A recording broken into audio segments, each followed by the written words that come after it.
Hello everyone, Sanskrit व्याकरण में जो हमारा चैप्टर चल रहा है वो है संधि प्रकरण। संधि प्रकरण में आज का हमारा टॉपिक है वृद्धि संधि का उदाहरण। वृद्धि संधि के बारे में पूरे डिटेल अच्छे से हम पिछले क्लास में यानी कि लेक्चर नंबर 6 में बता चुके हैं। फिर भी आज इसका एग्जाम्पल उदाहरण समझाने से पहले हम आपको पहले वृद्धि रेचि के बारे में वृद्धि संधि के बारे में थोड़ा सा समझा देते। तो आइए वृद्धि संधि के बारे में समझते हैं। तो वृद्धि संधि का जो सूत्र होता है उसे कहते हैं वृद्धि रेचि। क्या कहते हैं? वृद्धि रेचि। या इस तरह से पूछा जाएगा कि वृद्धि रेचि किसका सूत्र है, तो किसका होगा? वृद्धि संधि का। तो आइए, तो इसका था बनाने का तरीका अवर्ण। अवर्ण कहने का मतलब अ या आ के बाद ए या ए कहने का मतलब ए या ए। अवर्ण के बाद ए या ए आए तो दोनों के स्थान पर मिलकर क्या हो जाता है? ए, यानी कि ये वाला ए बन जाएगा। क्या हो जाएगा? ए। उसके बाद था यदि अवर्ण यानी कि अ या आ के बाद ओ या अ रहे तो ओ या अ रहे तो दोनों के स्थान पर क्या हो जाएगा? दोनों मिलकर क्या हो जाएगा? अ हो जाएगा। क्या हो जाएगा? अ। तो ये था हमारा वृद्धि संधि बनाने का नियम। यानी कहने का मतलब अवर्ण। अवर्ण कहने का था अ या आ के बाद ए या ए रहे तो दोनों के स्थान पे क्या हो जाएगा? ए। इस तरह से अगर अ या आ के बाद प्लस ओ या अ रहे तो दोनों के स्थान पे क्या हो जाएगा? अ। तो ये था हमारा कुछ बनाने का नियम, यानी कि वृद्धि संधि का बनाने के नियम। यानी कि अ वर्ण के बाद, अ वर्ण कहने का मतलब अ या आ के बाद यदि ए या ए आए तो दोनों के मिलकर ए हो जाता है। यदि अवर्ण यानी कि अ या आ के बाद ओ या अ आए तो दोनों के स्थान पर मिलकर क्या हो जाएगा? अ हो जाएगा। तो ये था हमारा वृद्धि संधि का कुछ बनाने का नियम। तो आइए इसका एग्जाम्पल समझते हैं, फिर आपको इस आधार पर आपको क्वेश्चन देंगे बनाने के लिए। तो देखिए किस तरह से एग्जाम्पल है।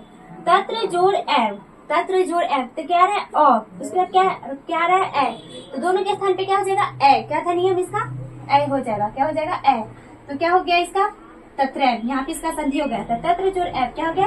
तत्रैव, यानी कि अ प्लस ए मिलकर ए। तो ये हो गया तत्रैव। उसी तरह से अत्र जोड़ एव तो क्या हो गया? अत्रैव। यहाँ पे संधि हो गया। अ जोड़ ए क्या हो गया? ए। तो अ प्लस ए यानी कि ए, अत्रैव। उसी तरह से विद्या क्या था? अवर्ण यानी कि अ या आ के बाद ओ आए तो दोनों को मिलकर क्या हो जाएगा? ओ। तो क्या हो गया? ओ। तो विद्या जो ओघ तो क्या हो गया? विद्योघ, यानी कि आ जो ओ क्या हो गया? ओ। तो विद्या जो ओघ विद्योघ, यानी कि हो गया आ जोड़ ओ इक्वल टू ओ। उसके बाद देखिए पुत्र जोड़ एष्णा, पुत्र जोड़ एष्णा अ जोड़ ए तो क्या हो जाएगा? ए। अ जोड़ ए क्या हो जाएगा? ए। तो क्या हो गया यहाँ पे इसका संधि? पुत्रैष्णा। क्या हो गया? पुत्रैष्णा। पुत्र जोड़ ऐष्णा, पुत्रैष्णा। उस तरह से देखिए सदा जोड़ ए, आ जोड़ ए, आ जोड़ ए क्या होता है? ए। यहाँ पे आ जोड़ ए क्या हो गया? ए। यहाँ पे ए तो क्या हो जाएगा? सदा जोड़ ए क्या हो जाएगा? सदैव। उस तरह से देखिए मत जोड़ एक्यम, मत जोड़ एक्यम अ के बाद क्या रहे? ए। अ के बाद ए तो दोनों मिलकर क्या हो जाएगा? ए। तो क्या हो जाएगा? मत जोड़ एक्यम तो क्या हो गया? मत्यक्यम। यहाँ पे इसका संधि हो गया मत्यक्यम, मत्यक्यम। क्या हो गया? मत्यक्यम। तो यह हो गया मत जोड़ एक्यम, मत्यक्यम। उसके बाद अगला देखिए महाजोड़ ओजा, महाजोड़ ओजा आ के बाद ओ आ रहा था। आ और अ मिलकर क्या हो जाएगा? अ। यहाँ पे नियम लिखा दे अ या आ, ये नियम है आपका। हाँ, अ या आ के बाद ओ या ओ आए तो क्या हो जाएगा? अ। तो क्या है? आ के बाद ओ आ रहा है तो क्या हो गया? अ। तो महज क्या हो गया? महज, यानी कि आ जोड़ ओ मिलकर क्या हो गया? अ। तो महज। उसके बाद क्या है? धन जोड़ ओघा, धन जोड़ ओघा अ के बाद क्या रहा है? ओ। तो अ और ओ मिलकर क्या हो जाएगा? अ। तो क्या हो गया? धन जोड़ ओघा क्या हो गया? धनौघ। क्या हो गया? धनौघ। तो ये था हमारा कुछ वृद्धि संधि का उदाहरण। अब इस पे आपको क्वेश्चन देंगे बनाने के लिए, जो आपको मतलब कि खुद से बनाना है। उसके बाद इसका आंसर जो होगा वो टेलीग्राम में डालेंगे। तब तक आप इसको पहले लिखिए, उसके बाद आपको क्वेश्चन देते हैं। चलिए लिखिए इसको।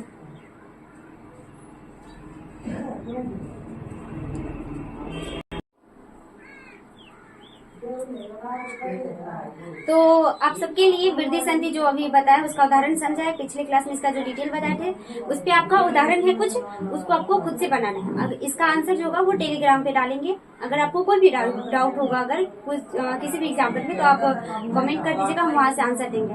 तो पहला जो हमारा क्वेश्चन है वृद्धि संधि पे वो है संधि करे। संधि करे इसका तो हम 3-4 क्लास ले रहे हैं पिछले क्लास से, वहां से संधि करे, संधि विच्छेद करे, उसके बारे में बता दिए, फिर भी एक बार फिर बता देंगे। तो संधि करे, तो संधि करे का मतलब दोनों को जोड़कर लिखना है। जैसे कि महाजोड़ अस्थम, ये दोनों को जोड़कर इस तरह से लिखना है। उसके बाद है संधि विच्छेद करें, तो संधि विच्छेद करें यानी कि दोनों को अलग करें। तो एक एकम, इस दोनों को इस तरह से लिखना है प्लस के साइन में, यानी कि महाजोड़ और सम जिस तरह से लिखा हुआ है उसी तरह से एक एकम को संधि विच्छेद करके लिखना है, यानी कि अलग अलग करके लिखना है। तो ये कुछ वृद्धि संधि का उदाहरण है, आप इसे नोट कीजिए और इसे आप बनाइएगा और इसका आंसर हम टेलीग्राम में देंगे। तब तक आप इसको नोट कीजिए। उसके बाद अगला संधि पढ़ाएंगे जो हमारा स्वर संधि का लास्ट संधि होगा। उसके बाद ये हमारा स्वर संधि खत्म हो जाएगा। उसके बाद आपका जो स्टार्ट होगा वो होगा व्यंजन संधि। तो पहले इतना नोट कीजिए, उसके बाद अगला संधि पढ़ाते हैं। तो अब आइए स्वर संधि का लास्ट जो प्रकार था उसके बारे में पढ़ना है। तो लास्ट जो प्रकार है हमारा वो है अयादी संधि। इसके बारे में समझते हैं कि अयादी संधि है क्या, बनती कैसे है और इसका बनाने का तरीका क्या है।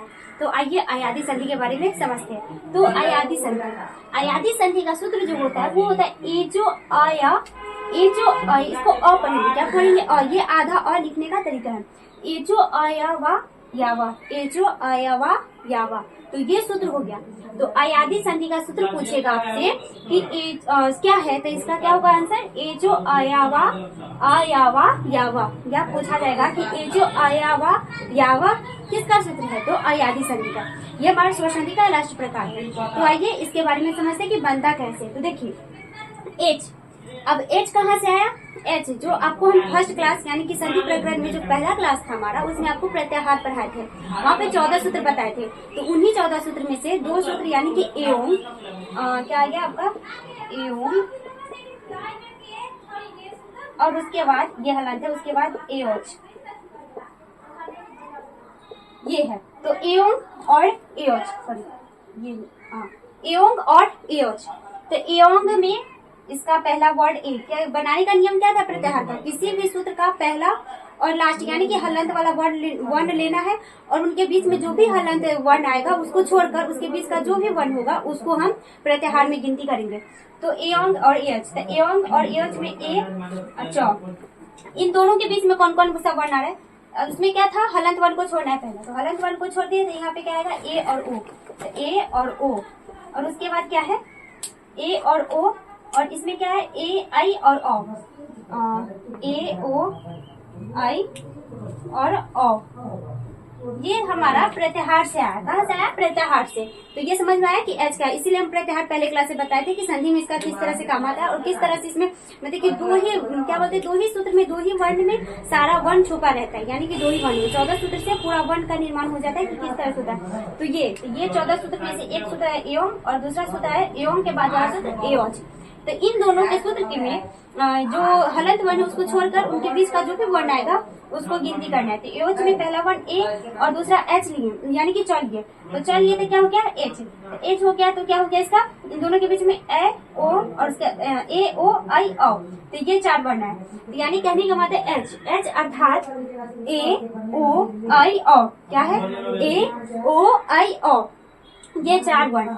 इनके बाद अगर कोई भी स्वर है ए ओ आई ओ, ये याद करिएगा एच में यानी कि कौन कौन वर्ण है ए ओ आई ओ, इन चारों वर्ण के बाद कोई भी भिन्न स्वर है यानी कि कोई भी स्वर है, कोई भी स्वर रहे तो यहाँ पे ध्यान से देखिएगा ए का ए का क्या होगा ए, ओ का क्या बन जाएगा औ, ओ का औ, ए का आई, ए का आई, ओ का आव। ध्यान से सुनिएगा एच अर्थात ए ओ आई ओ के बाद कोई भी स्वर आए तो ए का आए, ओ का आओ, ए का आई और ओ का आव होता है। क्या होता है ए का आई, ओ का आओ, ए का आई और ओ का आव होता है।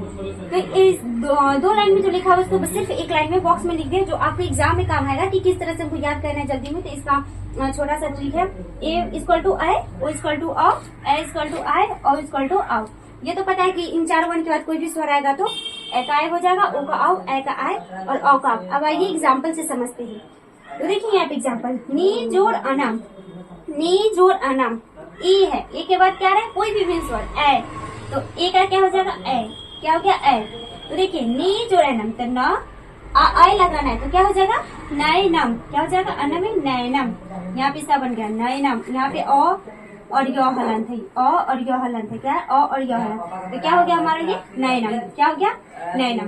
उसी तरह से देखिए गै जोड़ अका, गै जोड़ अका, तो क्या हो गया ए जोड़ अ। तो ए के बाद कोई भी मिल सकता यानी कि अ आ रहा है तो ए का क्या हो जाएगा आय, ए का क्या हो जाएगा आय, क्या होता है ए का आय। तो क्या हो जाएगा हमारा गै जोड़ अका, तो क्या हो गया गाय को, क्या हो गया गाय को। और यहाँ देखिए एग्जाम्पल पो जोड़ अना, ओ यानी कि पो जोड़ अना, ओ के बाद अ आ रहा है तो ओ का क्या हो जाएगा हमारा कोई भी स्वर है, ओ के बाद कोई भी स्वर है तो ओ का क्या होता है यहाँ पे देखिए अब, ओ का क्या होता है अब, तो क्या हो जाएगा यहाँ पे अब। तो क्या हो गया पो जोड़ अना यानी कि पवना, क्या हो गया पवना, यानी कि यहाँ पे आपका अ क्या हो गया अवहलन, तो क्या हो गया यहाँ पे पवना, क्या हो गया पवना। उस तरह से देखिए प जोड़ अका, प जोड़ अका क्या है अ के बाद अ रहा है तो अ के बाद अ के बाद अ रहा है तो क्या हो गया आव, तो सॉरी अ के बाद आ रहा है तो अ का क्या बन जाएगा आव, क्या हो जाएगा आव, क्या हो जाएगा आव। तो क्या हो जाएगा यहाँ पे प जोड़ अका यानी कि पावका, क्या हो गया पावका यहाँ पे, यानी कि यहाँ पे आ और वो लग गया यानी कि पावका। तो ये हमारा था अयादी संधि बनाने का तरीका और नियम। ये मतलब कि जितना संधि सारा संधि तो इजी है, थोड़ा सा ये ज्यादा इजी लगता है। तो आप लोग को समझ में आ गया होगा कि किस तरह से बनता है। एक बार फिर से इसको रिकैप कर देते। एच अर्थात ए ओ आई ओ के बाद यदि कोई भी स्वर आए तो ए का आय, ओ का अव, ए का आय और अ का आव हो जाता है। और ये कुछ एग्जाम्पल है इसको अयादी संधि, इसके बारे में आप पूरा लिखिए। अगर आपको कहीं भी समझ में नहीं आया होगा तो आप कमेंट कर दीजिएगा, हम वहां से आपको बता देंगे इसके बारे में। इतना लिखिए और इसके बाद जो और एग्जाम्पल इसको और समझा देते हैं ताकि आपको और अच्छे से समझ में आ जाए कि कहीं पे दिक्कत ना हो एग्जाम में क्वेश्चन बनाने में। आपको इस तरह से क्वेश्चन दे देगा कि नया जो अनम बन के क्या बनेगा तो नैनम, या नैनम का संधि विच्छेद क्या होगा। तो इस तरह से तो और एग्जाम्पल दे देंगे तो आपका प्रैक्टिस हो जाएगा और उसके बाद उस टॉपिक पे आपको क्वेश्चन देंगे बनाने के लिए ताकि आप और अच्छे से प्रैक्टिस कर ले। तो पहले इतना लिखिए उसके बाद आपको क्वेश्चन देते हैं।